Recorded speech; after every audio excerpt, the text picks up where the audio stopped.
the latest episode of Mastering the Machine with myself, Gideon Lyons, and my guest, Don. Don is. I'll let Don introduce you himself. Let himself. He can introduce himself, but we had a great chat about startups, and we thought as we this episode discussing how to scale early stage businesses and SMBs that we could discuss this a little bit more and hear from Don's experience with businesses of all size and working with particularly early stage startups. So Don, tell us a little bit more about yourself and your experience. Thank you. Just Murphy's Law. I've got thunderstorms here. Hopefully, this will not interrupt us. But I guess this is so. This is what Again, we were just joking about this earlier, right? Being part of a startup, right? This is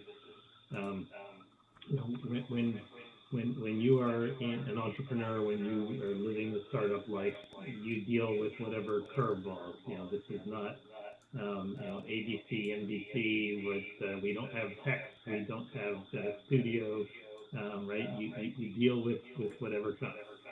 So that's probably been most, if not all, of my career. I've been an entrepreneur since before the dot-coms.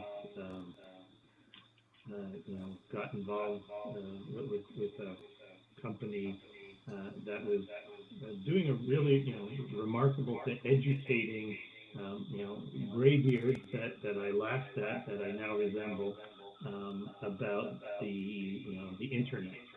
This is what a website is. This is why your company is going to need a website someday. Believe it or not, just the same way your company would not ever dream of not having a telephone, they will not ever dream of not having a website. Right?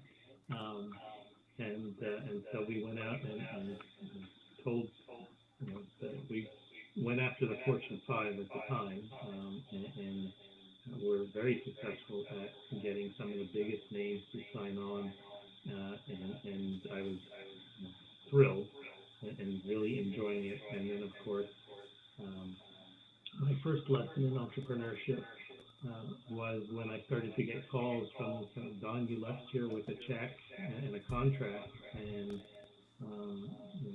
we're not getting response to our calls to your people, and so on. And I realized they weren't malicious.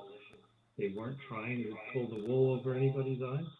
They were just not competent. And so they, between myself and some other people, we could have had just an incredible 30, 40, maybe 50% of the Fortune 5 were either signed up or in the pipeline. And they just fumbled that opportunity, went through 3 CFOs in 6 months, and I said, I'm out of here. I'm not going to be associated with a company that cannot execute. Don't know if you can hear me. You seem to be a little bit frozen, but I see myself and hear myself, so I'm just going to keep rambling, I guess, until you tell me otherwise.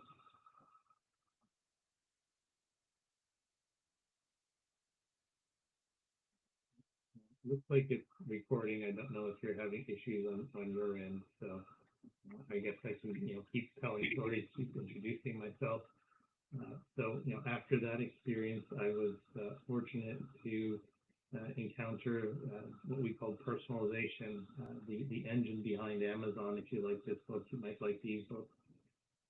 And these really smart people had put together some technology and found an entrepreneur and said, listen, this little site that you've just put up and is starting to try to evangelize e-commerce. Well, people are afraid to put their credit card on the internet, and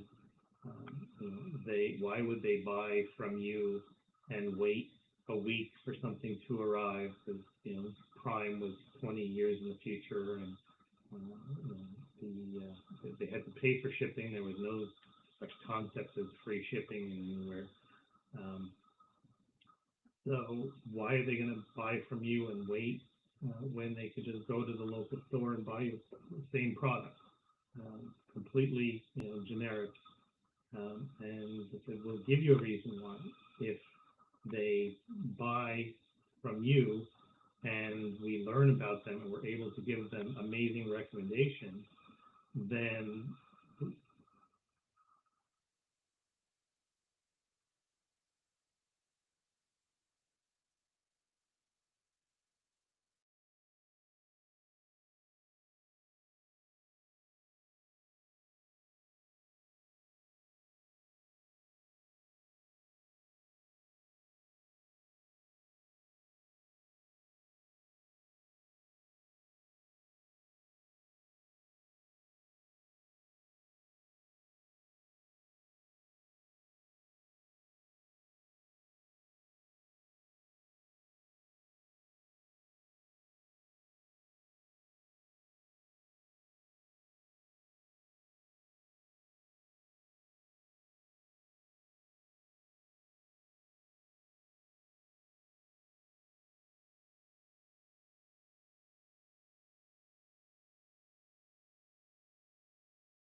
One, two, three, four. Okay, that seems to be working.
Okay.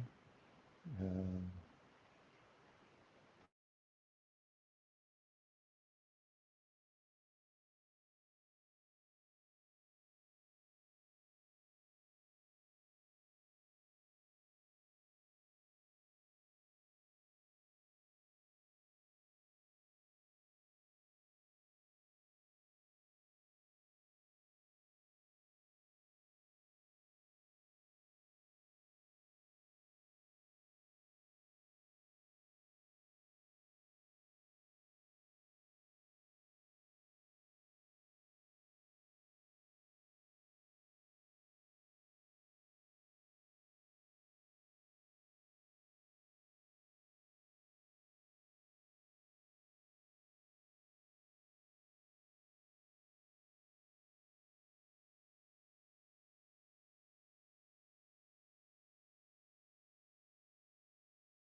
Okay.